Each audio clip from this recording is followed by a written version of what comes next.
Magandang buhay mga kapasyal! So for today's video, ipapakita ko kung ano ang meron sa loob ng Tongyang. Bago ka pumasok sa loob, bubungat sa iyo mga naggagandang receptionist nila.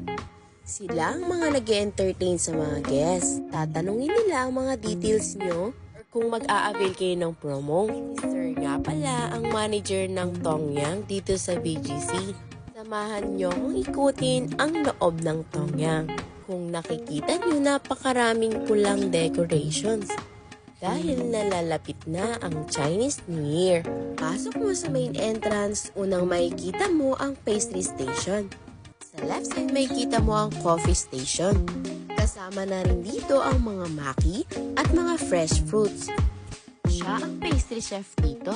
Included na nga pala ang mga ice cream dito. Dito naman tayo sa buffet area. Sa left side ng buffet area, makikita mo